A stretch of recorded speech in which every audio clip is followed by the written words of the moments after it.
dhadhaa godhee garaa dhagaa gochuun uummata Oromoo akka baalaatti gadi ciree firfirsaa kan jiru murni Impaayera Itoophiyaa of harkaa qabu Bilchiginnaan godina lixaa Harargee ona doobbaatti dargaggoo tokko ajjeesuun ibsame. Guyyaa dheengaddaa jechuun gaafa waxabajjii 20,2024 ona doobbaa raddaa jaalalaa jedhamturraa obboleessa isaa barbaadanii erga dhabaniin booda obboleessa keetu nu jalaa bade jechuun dargaggoo maqaan isaa Abdii Mikaa'el jedhamu rifaatuu tokko osoo hin qabaatiniif Oromummaa isaa qofaaf loltoonni Abiy Ahimad rasaasa itti roobsuun ajjeesanii gatu jiraattonni himan. Reeffa dargaggoo kanaas hanga gabaasni kun qindaa'eettiin sababa loltoota sirnichaan kan hin awwaalamin ture ta'uu jiraattonni araddicha itti dhiyeenyaan beekan raata biyyoolessa Oromiyaatti himan. Murni Bilchiginnaa gocha suukanneessaa kana raawwatan milishoota maqaan isaanii Muusaa Durrii, Abdallaa Nuuree, Abrahaam Hasan, Abdallaa Ammee fi Abdallaa Muhammad kanneen jedhaman dargaggoo kana ajjeesuu keessaa qooda qabaachuu dabaluun ibsan. Kana malees dogdoqqee aanicha keessaa akka hin sochoone dhorkuu isaanii itti dabaluun ibsaniiru. Bawallaggaa Naarol immoo keessa qonnaan bultoo jala manneen waraana faashistii bippiin gubachuun dhaga'ama.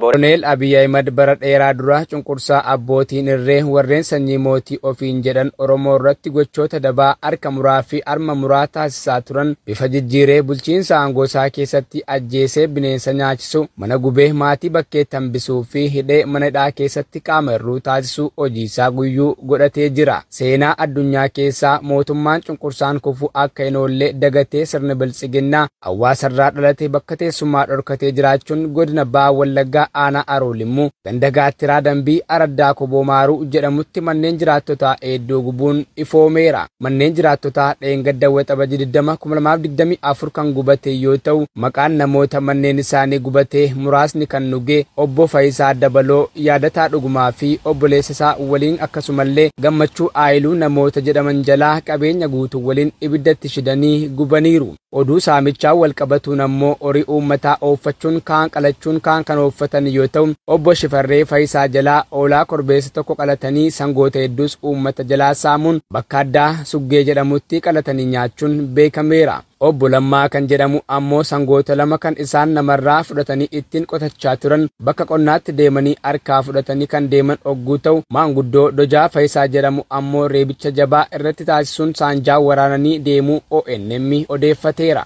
Godin Bashagaraana Liiban Cuqaalaa keessatti waraan sirnichaan qabeenyaaf manneen uummata gubachuun dhaga'ama. Fisee uummata jilbeeffachiisee hangur bubbuluun uummata Oromoo biturratti xiyyeeffate hojjetu Bilchiginnaan yeroo gadi yeroo qabeenya uummata gubu saamuuf caccabsuun gadadoota jiraataniif uummata iraarsaa oolu. Haaluma kanaan godin Bashagaraana Liiban Cuqaalaa gandu golololluuqoo lakkoofsa 5 keessatti waxabajja 19,2020 waraanni sirnicha itti bobba'uun isa waraan bilisummaa Oromoo soortan jechuun manneeniif midhaan waliin ibidditti qabsiisuun gubanii barbadeessanii jiru. Namoota manaaf qabeenyi isaanii jala gubat keessa hammaqaan dhuga'e Fayyisaa Baay'ee Mallam qabeenyuma keessa dabalate akkasumas midhaan konkolaataa tokko walii Abbishuu Gala Mallamaaf qabeenyuma keessa akkasumas midhaan konkolaataa tokko walii Ayyee Turgaa Mallamaaf qabeenyuma keessa dabalate akkasumas midhaan konkolaataa tokko jala gubuun bakkee gatamanii jireenyi gadadoo saaxilamanii jiru jechuun jiraattonni Kunnoo beddellee ana daawwannaa toraanni faashisti PP finxaalee Amaara faannoo dhachiisuuf uummata dararaa jiraachuun dhaga'ama. Jaalnaatu lammii guutuu gabaas kan akka ta'an isiniif dhiyeessa. Jireenya hawaasaa hundeerraa siyaasaa fi misoomaan furuu irraa guyyuu murni kufee ka'uun ajandaa diigumsaa fi dhumaatii saba Oromoof hojjetu erga bu'aa warraaqsa qeerroo fi qarree butuun aangoo impaayeritti harkatti galfatee kaasee Oromoota moggaatti dhiibuun dararuu jabeessee jira. Erga rakkoon siyaas dinagdee fi hawaasummaa cimaan sirnicha mudachuu eegalee kaases hanqina bulchiinsaa aangoo isaaniif furmaata kaa'uu dhiisuun jiraattota buqqisuu fi manneen irratti gubuun duudhaa fi safuu hawaasa Oromoo cabsanii saboota baroota dheeraaf hawaasicharraa gargaaramaa tures itti ijaaranii impaayeritti keessatti Oromoo iraarsuu jabeessanii jiru. Akka kanaanis godina Bunnoo Beddellee aanaa Daabowannaatti bulchaa naannichaa uummata sanyiin Amaara ta'anii faannoon ijaaramanii jiran meeshaa hidhachiisuu fi maallaqaanis bitatanii hidhatan akka uummata Oromootti hin dhaananiif eeyyama kennuufiin ifoomee jira. Aanicha ganda dhidheessaa keessatti harka murna abbaa irree Bilchiginnaan qawween gaafa waxabajjii 17 bara 2024 garee finxaaliyyaa Amaaraatti hidhame akka jirus himamee jira. Oduudhaan wal qabatuun ammoo waxabajjii 19 bara 2024 jiraataan ganda Haayinoo Gammoojjii kan maqaan isaa Biraanuu Dhugumaa jedhamu halkan sa'aatii 8 irratti waraana PP'n qabamee dhabamsiifamuun beekamee jira. Gara oduu biyya alaatti arganne yeroo dabar Ameerikaan diroonii tiija. Ashama harka fuune kabajamtootaa fi jaalatamtoota keenya oduun keenya karraa qabannee isinii dhiyaanne kana fakkaataas mannu hordofaa isiniin jechaa gara oduu kiyyaatti isin dabarsaa yeroo ammaa kana waraanni faashistii waraanni mootummaa yeroo ammaa kana humna naannoo adda addaa irratti bobbaasee uummata nagaatiin dararaatiin jira. Dararreen uummata dararaatiin jiru hedduu uummataa fi gaagama hedduu ta'utti jira. Dhugaa dubbachuu fi Oromiyaa keessatti naannoo adda addaa keessatti Oromiyaa bahaaf dhiyaa fi kaabaaf kibba keessattis waraanni mootummaa yeroo ammaa kana bobba'ee maqaa ABO jedhuun uummata dararaatiin jiranii. Darara uummata dararaatiin jiran kaan hidhaanii kaan irreedhaan gara humna waraanaatti hidhachiisaa kaan mana hidhaatti guuraa kaan rasaasaan ajjeesaa akkasuma ilmaan xixiqqoo fi abbootii gartee akkasuma haadha gartee haawwotii keenya hunda dararaa fi yeroo ammaa kana rakkoodhaaf saaxilaatiin jiranii. Uummanni daldalatee jiraachuu dadhabeetiin jira, qotatee jiraachuu dadhabeetiin jira, qotee bultootis jiraachuu dadhabdeetiin jirti. Qonnaan bulaan keenya hundinuu jiraachuu dadhabeetiin jira. Namni tokko akka fakkeenyaatti yoo fudhanne nama tokko kophaa isaa deemuu raasaa keessatti yoo argame ati ABO isa jedhuun rasaasaadhaan ajjeesuu qofa. Wanni biraa isaan barbaachisu hin jiru. Wanni isaan gaafatan hin jiru. Seeratti nama dhiyeessanii nama gaafiin hin jiru. Mana hidhaatti si galchanii seeraan si gaafachuun hin jiru. Yoo mana hidhaa si galchanii si gaafatanis mana hidhaatii gabbaasanii si ajjeesanii. Wanni Itoophiyaa keessatti deemaa jiru hedduu akka ulfaataa ture. Uummata keenya kabajamoo fi jaalatamtoota keenya dubbiin Itoophiyaa keessatti deemaa jirtu tun garamiin nu deemaatiin jirti, garamiin uummata kana geessaatiin jirti, uummata keenya garam geessaatiin jirti, uummata keenyaaf maal bahaa jirti, rakkoodhaaf saaxilaatiin jirti moo rakkoo keessaa baasutti jirti. Isa yoo gargar ilaallu taate yeroo ammaa kana uummanni keenya rakkinnaa fi beelaa fi dheebuun saaxilamaatiin jira. Jiruun itti hammaataatiin deemaatiin jirti. Isiniin jaa kabajamtootaa fi jaalatamtoota keenya. Daldala yoo jiran daldala naannoo adda addaa irraa naannoo adda addaatti deemuun dadhabsiifameetiin jira. Akkasuma qaraxa ta'us seeratti baqaati seeruma hin jirre takka gabbaasaniitiin sababa si dhiyeessaniitiin simiidhaatiin jiranii. Mootummaan kun uummata jireessaatiin hin jiru, uummata balleessaa jira. Waan inni kana godheef siyaasaa inni kana fayyadameef namni beekuu danda'es hin jiru.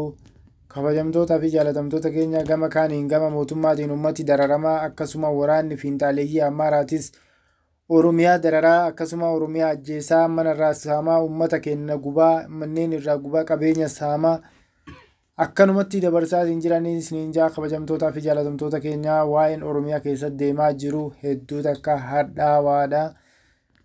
Hadda Oromiyaan liqimsitee jiraachuu jirtu kana mee walumaan ka daawwannu ta'a. Kabajamtootaa fi jaalatamtoota keenya jireenyi Oromiyaa keessaa hadhaa'aatiin jira. Humni waraana faannoo ofiin jee of yaamu fiinxaaleeyyii Amaaraa Amaarri Oromiyaa keessa taa'ee uummata keenya leenjiseetiin uummatuma keenyatti bobbaasaatiin jira. Oromiyaa keessa nyaatee Oromiyaa keessa dhugee Oromiyaa keessatti gartee jiraatee akka fedhetti jiraata. Garuu humna waraana fiinxaaleeyyii Amaaraa nyaachisee danda'ee mindaa guutuu danda'ee qabeenyaan danda'ee waraanaan danda'ee waan hundaan danda'ee bira dhaabbatee hidhachiisee nyaachisee si'umatti gabbobbaasutti jira. Waan Oromiyaan kanallee ofirraa arguu dadhabdee fi uummata Amaaraa ka Oromiyaa keessatti gartee lafa qopheeffatee lafa bitatee Oromiyaa irraa fudhatee saamee uummata keenya keessaa gartee dhiiga uummata keenyaa dhugaatiin jiru. Oromiyaan waan kana ofirraa kaasuu dadhabdeef yaan hin beeku. Waan kana itti yaadanii qeerroon Oromiyaa gartee naannoo Amaarri jiru guutuu keessaa keessatti ilaa daangaa hanga daangaatti Oromiyaa keessaa yoo inni bahe faannoon uummata keenya kabajaa ni kennitiif jedheetiin yaada. Harki harkaan deebi'aa yoo namni tokko si ajjeesee ofirraa ajjeesuu qabda, yoo namni tokko si dhahe ofirraa dha'uu qabda. Seerumatu akkasii. Hamma atiin dhayinii takkatti namni kabajaa sii kennu hin jiru. Haga namni ati ofirraa jalaa boottu haga dura dheettu namni sima jala deema jechuudha. Yoo ati ofirraa hin dhoofne, yoo ati ofirraa hin ajjeefne yookaan yoo ati ofirraa hin qolanne namni siuma ajjeesaa, siuma dhahaa, siuma waan fedhe siuma saamaati. Jiruun kan kee kanuma ta'a bakka. Akkasiin isiniin jaa kabajamtootaa fi jaalatamtoota keenya Oromiyaan haaloo deeffachuu hin beektu. Oromiyaan haaloo dha'uu hin beektu. Oromiyaan gartee isiin naga barbaaddii gara laafetti hidhaa qabattee gartee ammattee jiraachuu dandeetti. Garuu kun nun baasu kun miidhaa nurra gahaatiin jira. Amata agasii baannee namaan jiraachuu turre. Kun yoo taate kabajaa nutti hin kennu.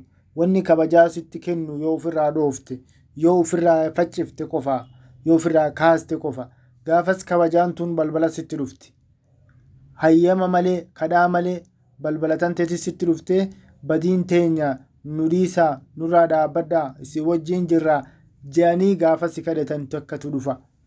Yoo akkas hin taane hanga ati sidhaanitti hanga sidhaan hanga si faccisan, hanga si saaman, hanga si guban, hanga si qabeenya kan kee guutuu saamanitti ati kamateettee boottu kana namni akkamisirraa gattaa? Namni haguma nama ofirraa dhooftu, haguma nama ofirraa qabuu dandeettu san si sodaata jechuudha. Yoo ati nama ofirraa qabuu hin dandeenye, yoo nama dura kadheetu taate namni si jalaan hafu jechuudha. Akkanaan isin ija kabajamtootaa fi jaalatamtoota keenyaa oduun kiyya kaarra qabadhee isinii dhiyaadde kana fakkaataa. Yoo badiis qabaadhee dhiifamaa nama folchaa isiniin jaa.